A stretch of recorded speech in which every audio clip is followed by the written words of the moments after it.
Warahmatullahi warahmatullahi wabarakatuh. wabarakatuh. Bismillah, alhamdulillah. Alhamdulillahilladzi faddala bani Bismillah. Adam bil ilmi wal kalam. Salatu wassalamu ala sayyidil anam Muhammadin wa ala alihi wa ashabihi alladzi nurul dhalam. Subhanaka la ilma lana illa ma 'allamtana innaka antal alimul hakim. Rabbi shrah li sadri wa yassir li amri wa hlul 'uqdatam min lisani yafqahu qawli. Rabbi zidni ilma warzuqni fahma bi rahmatika ya arhamar rahimin. لرضا الله ولشفاعة رسول الله ولكل نيتنا الصالحة الفاتحة. أعوذ بالله من الشيطان الرجيم. بسم الله الرحمن الرحيم. الحمد لله رب العالمين الرحمن الرحيم مالك يوم الدين. إياك نعبد وإياك نستعين اهدنا الصراط المستقيم صراط الذين أنعمت عليهم غير المغضوب عليهم ولا الضالين. ربي اغفر لي ولوالدي ولجميع المؤمنين آمين.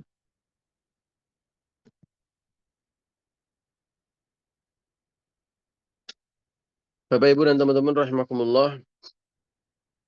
Alhamdulillah wa syukrulillah. Wala hawla wala quwata illa billah. Pagi hari ini kita bisa berjumpa kembali, silaturahmi dan ngaji bersama dua anugerah Allah yang sangat luar biasa. Kita mendapatkan hidayah untuk bisa beribadah dan lanjut ngaji serta silaturahmi pagi hari. Mudah-mudahan kita semuanya istiqomah. Allahumma amin ya rabbal alamin. Mari kita lanjutkan ngaji Nashihul Ibad. Kita sudah sampai di bab 3, makalah keberapa Bu Maimunah? Ya Ustadz, kita bab 3 makalah ke-32 dari Abu Sufyan Ats-Tsauri, yaitu seorang sufi atau ulama besar. Dia ditanya oleh santrinya, ditanya bagaimana agar mendapat ketenangan bersama Allah Ta'ala. Ia menjawab, janganlah engkau merasa senang atau terpukau dengan wajah bersih bercahaya, tapi lihatlah dari agamanya dan hatinya. Itu yang pertama. Yang kedua, janganlah kamu merasa senang atau terpukau dengan suara yang merdu atau enak didengar dan melapangkan hati kamu. Yang ketiga, janganlah engkau terpukau atau senang dengan kata-kata yang bagus atau fasih dalam berbicara. Sudah 3 Ustadz, mungkin kalau ada sambungannya, kalau tidak kita masuk makalah 33.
Putus, Bu. Mungkin Bapak lima telepon itu kayaknya dimatikan Oh, ya bisa jadi. suaranya. Bisa jadi ya, Bu. Iya, iya. Iya. Ya, kepencet, maaf kepencet. Maaf kepencet. Oh, kepencet. Kepencet, maaf. Ya. Ada yang ingat kenapa kalau kita baca salah satu nama sahabat yang meriwayatkan hadis, itu doanya sedikit beda-beda. Kadang menyebut radhiyallahu anhu, kadang menyebut radhiyallahu anha, kadang menyebut radhiyallahu anhuma. Nah, ini yang bisa jawab dapat hadiah ini.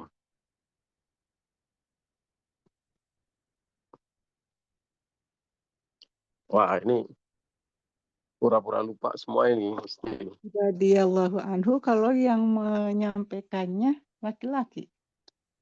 Bagus. Radhiyallahu Kalau anha kalau perempuan. bagus. Radhiyallahu anhum berarti kebanyakan yang menyampaikannya. Betul nggak Eh, Ustaz?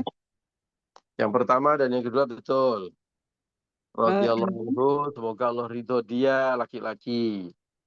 Radhiyallahu anha, semoga Allah ridho dengan dia perempuan. Misalnya kalau kita menyebut Aisyah, Sayyidatina Aisyah, an Aisyata radhiyallahu anha. Nah, semoga Allah ridho padanya. Karena ha itu menunjukkan kata ganti ketiga perempuan. Kalau hu menunjukkan kata ganti dia laki-laki. Kalau Ya. hum mereka perempuan, Nah, mereka laki-laki, Ustaz. kalau hum itu mereka laki-laki maupun perempuan. Jadi satu. Oh, oke. Tapi kalau huma itu dua orang. Khusus 2 orang. Iya.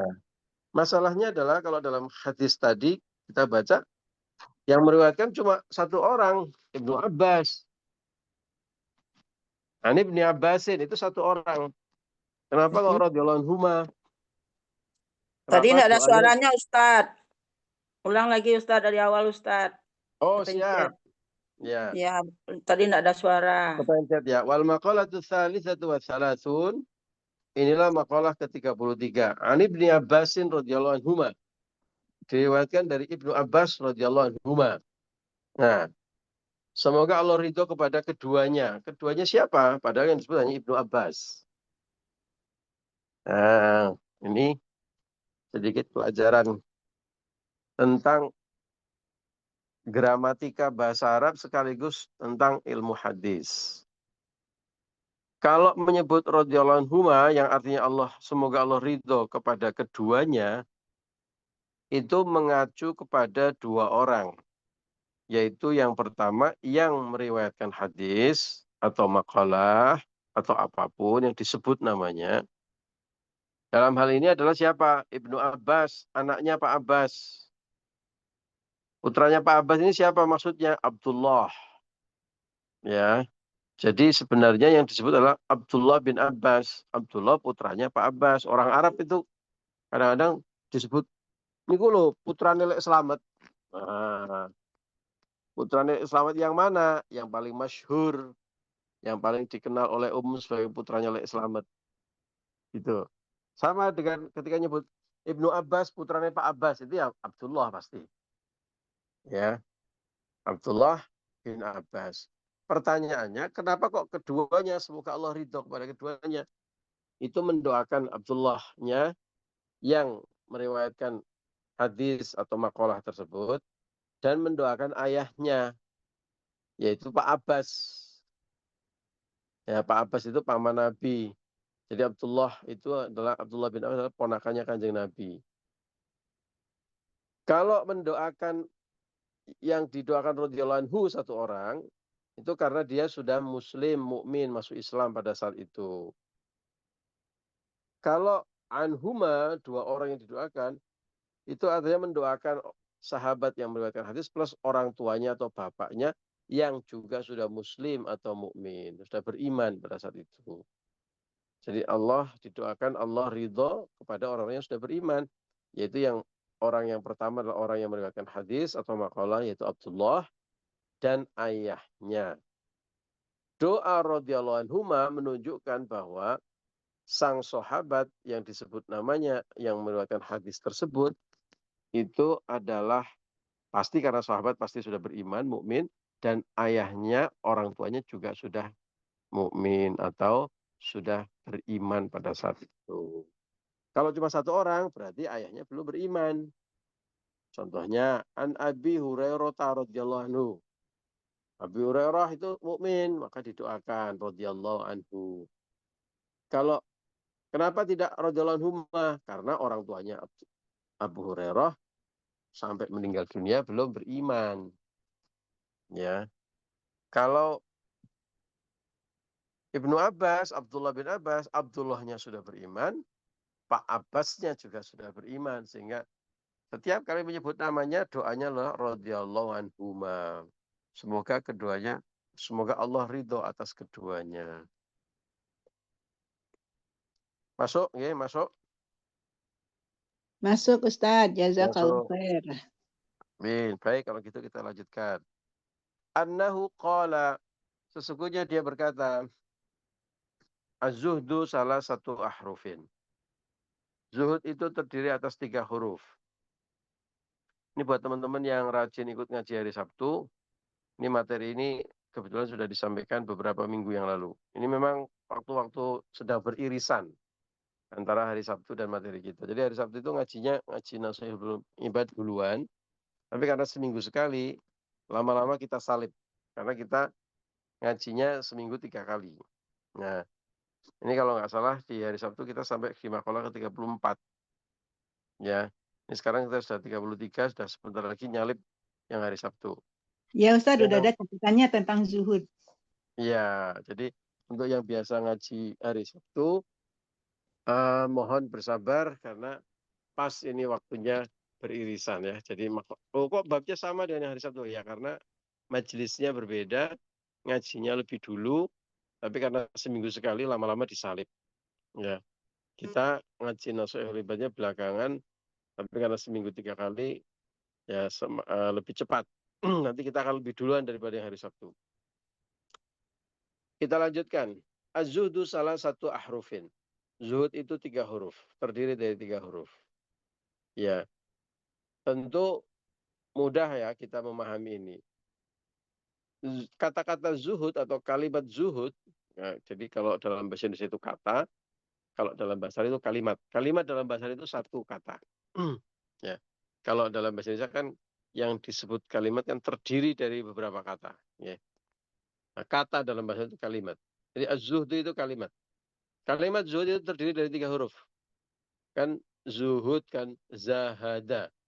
Zai, ya, ha, kemudian dal. Zuhud. Atau az-zuhdu. Zuhud. Ibnu Abbas bukan sedang mengajarkan alif bata kepada kita. Ibnu Abbas sedang menjelaskan atau menerangkan makna zuhud yang sesungguhnya, tapi dengan cara memaknai huruf yang membentuk kalimat tersebut. Kenapa? Karena buat sebagian orang ini menjadi lebih mudah memahami dan lebih mudah mengingat. Dalam ilmu training, pelatihan-pelatihan, para trainer itu biasanya membuat formula yang disebut jembatan si buta. Kenapa jembatan si buta? Agar mudah ingat. Orang buta saja tahu dan mengingat. Contoh misalnya, kalau kita lagi mengajarkan persuasif selling format, Lilis mesti hafal ini. Kita ngasih tahu STIM, KC. Nah, kalau kita sedang berbicara, kita harus ingat-ingat itu formulanya, rumusnya. SIM, KC. SIM, KC itu bukan surat izin mengemudi, tapi situasi, ide, mekanisme. Nah, singkatan itu. Ya kan? Jadi orang ingat-ingat. Kalau kita bikin target itu harus SMART. SMART itu SMART. Harus spesifik. Ya. Measurable. Bisa diukur. Ya. Kemudian agresif dan achievable. Relevan. Dan juga ada timeline-nya. Ya. Jadi ada singkatannya untuk mempermudah ingatan. Memahami sekaligus juga ingatan. Ya. Nah, demikian juga ini ketika Abdullah bin Abbas mengajarkan zuhud. Ya. Diajarkan dengan cara mengingat huruf-huruf yang membentuk kata-kata az-zuhdu. Yaitu za, ha, dan dal. Ya. agar kita lebih mudah mengingatnya. Karena kita ini pelupa. Ya. Coba aja itu. Nanti kita bikin tes. Kemarin hari Rabu kita ngaji apa? Ya, ya. Maimunah aja mencatat gitu ya. Karena memang kita pelupa. Oh, saya juga lupa ini. Makanya saya nanya sama Bu Maimunah. Sampai mana Bu? Saya lupa. Intinya sudah sampai bab berapa. Makalah keberapa. Ya, makanya biar nyantol dalam ingatan kita, Ibnu Abbas mengajarkan jembatan si buta. Formula tentang makna zuhud. Ya, dengan cara memaknai huruf yang membentuknya. Za, ha, dan dal. Yang pertama tentu saja za. Apa makna zuhud? Dari kata za. Biar kita mengingatnya. Fazza'u, maka maknanya huruf za yang membentuk kata zuhud adalah zadu lil ma'ad. Zadun lil ma'ad. Zadun itu artinya bekal. Ya. Lil ma'ad untuk akhirat kita. Atau saat kita dibangkitkan kelak.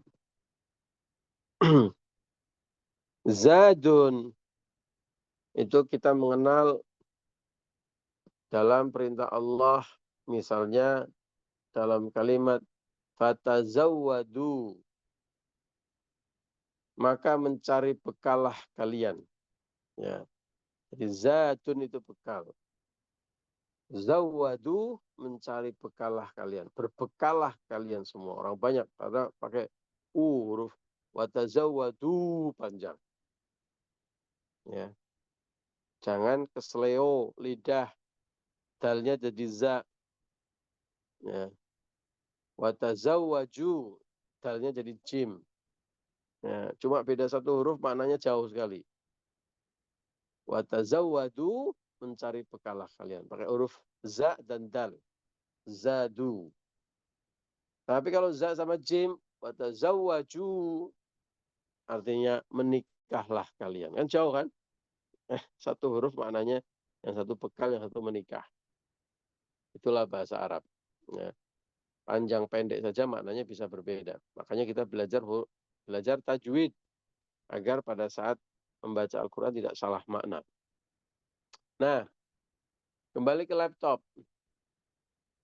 Zuhud adalah maknanya zadun lil ma'ad.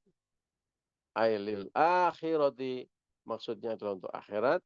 Wa huwa taqwallah ta'ala, itulah takwa kepada Allah Ta'ala. Bapak Ibu dan teman-teman rahimakumullah, kita semua tentu maklum apa itu zuhud. Ya kan? Sekedar untuk merefresh apa itu zuhud. Zuhud adalah satu mindset, pola pikir. Dua adalah juga pola tindak. Ya. Jadi bukan hanya sekedar pikiran, tapi juga dalam tindakan. Pola pikir dan pola tindak yang seperti apa? Yang tidak menuhankan dunia. Yang menjadikan kenikmatan akhirat sebagai tujuan dan impian hidupnya. Sehingga dunia tidak ada artinya apapun dibandingkan dengan impian kehidupan akhiratnya, kenikmatan akhiratnya. Sehingga dunia, bukan berarti zuhud itu meninggalkan dunia sama sekali. Ya, melepas dunia sama sekali. Tidak bekerja, tidak mendapatkan uang dan sebagainya, bukan. Ya. Tetapi tidak mengutamakan kehidupan dunia. Uang bisa di tangan, harta bisa di tangan, tapi tidak dimasukkan ke dalam hati dan pikiran. Ya. Ada yang melihat kehidupan para zahid atau orang-orang yang zuhud itu meninggalkan dunia sama sekali. Ya, begitulah dia memaknai kata kalimat zuhud atau sikap zuhud. Tapi sesungguhnya tidak harus demikian. Banyak orang-orang kaya raya yang punya sikap zuhud. Banyak orang-orang yang bersikap zuhud, tapi kehidupan di dunianya juga bukan hanya cukup, ya, bahkan lebih-lebih. Tapi mereka tidak menjadikan itu sebagai mahkota hidupnya. Abdurrahman bin Auf itu konglomerat besar zaman Kanjeng Nabi, Sugeng, ya, sahabat yang kaya raya, bilioner kalau zaman sekarang. Ya. Tapi beliau tidak pernah menganggap dunia ini sebagai mahkota hidupnya. Dipikirin, dipegang-pegang, disayang-sayang, dibangga-banggakan. Enggak. Biasa aja. Ya. Dan tanda-tanda, salah satu tanda-tanda zuhud atau bersikap biasa saja dengan dunia adalah sakha, dermawan. Ya, orang kalau menjadikan dunia itu sebagai mahkota hidupnya, pasti dia pelit. Pasti. Karena sayang, disimpan yang wow, rupiah demi rupiah di itu. Padahal uangnya banyak banget gitu. Terus ciri yang lain orang yang tidak zuhud itu pasti sombong dengan kehidupan dunianya. Ya. Ciri yang lain dia terlalu mudah patah, kecewa karena urusan dunia. Ya. Karena urusan bisnis, karena urusan jabatan, karena urusan pekerjaan. Ya. Kekecewaannya itu nanti bisa melebar ke urusan penyakit-penyakit hati lain, iri dan dengki. Ya. Kemudian tega berbuat zalim kepada manusia lain, hanya urusan dunia. Nah, ini tanda-tanda orang yang menjadikan dunia sebagai ismatu amrin, sebagai ibu kota urusannya, ya, sebagai hal yang penting dan paling penting buat dia. Nah, zuhud sebaliknya. Zuhud adalah sikap mental sekaligus pola tindak yang berkeyakinan bahwa dunia adalah mazra'atul akhirah. Dunia adalah tempat kita berkebun untuk kita petik hasilnya di akhirat. Dunia adalah tempat investasi akhirat kita. Nah, sehingga ya kita menjalankan tugas kemanusiaan, kita bekerja profesional baik, melayani customer, melayani klien, melayani orang dengan baik, ya, mendapat rezeki, mendapatkan imbalan untuk bekal ibadah. Nah, jadi mindsetnya adalah rezeki di dunia untuk mencari bekal ibadah. Kita sudah membahasnya beberapa kali. Kita langsung lompat kepada pembahasan pokoknya hari ini. Orang kalau kepengen bersifat zuhud, punya sikap zuhud, itu sesuai dengan pengertian atau ta'rif yang diberikan oleh Ibnu Abbas pagi hari ini. Yaitu yang pertama, pilar pertama adalah zadun lil ma'ad. Bekal akhirat. Prinsip pertama. Orang bisa bersikap zuhud, bisa tidak menomorsatukan dunia, kalau dia punya prinsip bahwa hidup ini adalah untuk mencari bekal akhirat. Kalau tidak punya prinsip demikian, sulit. Tidak mungkin, mustahil punya sikap zuhud. Ya. Kalau menganggap dunia adalah tujuan, kalau orang tidak beriman kepada akhirat, iman yang sesungguhnya, ya bukan hanya dalam bibir, ya, tapi meyakini bahwa ada alam berikutnya setelah alam dunia. Ya, bolak-balik kita ngaji ya, alam ada 4, alam rahim, alam dunia, alam kubur, dan alam akhirat. Ya. Kalau keyakinannya sudah benar bahwa, oh ya sekarang saya hidup di alam dunia, tugas saya di alam dunia adalah mencari bekal untuk alam yang lebih panjang, abadi, kekal, khalidina fiha abada. Maka saya sekarang mencari bekal sebanyak-banyaknya. Nah itu baru bisa bersikap zuhud. Kalau tidak punya sikap mental seperti itu nggak bisa. Menganggap bahwa ya udah saya hidup di dunia ini ya sudah. Benar-benar untuk hidup saat ini. Nah kalau sudah seperti itu maka ya pikirannya hidup untuk dunia saja. Untuk kebutuhan dunia saja. Maka sering ada istilah YOLO.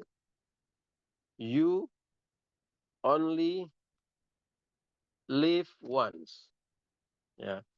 Kamu hanya hidup sekali. Maka dipol-polke. dihabis-habiskan. Oh, cuma hidup sekali aja kok. Ya sudahlah, nikmati kehidupan dunia. Nah, kalau sudah punya prinsip seperti ini, sulit untuk bersikap zuhud. Kita bisa punya sikap zuhud kalau kita benar keyakinannya. Apa keyakinannya? Bahwa kita hidup hanya untuk mencari bekal akhirat. Nah, ini tentu, ya inilah yang diajarkan oleh Kanjeng Nabi. Ya, inilah yang diajarkan oleh para sahabat dan salafus sholih.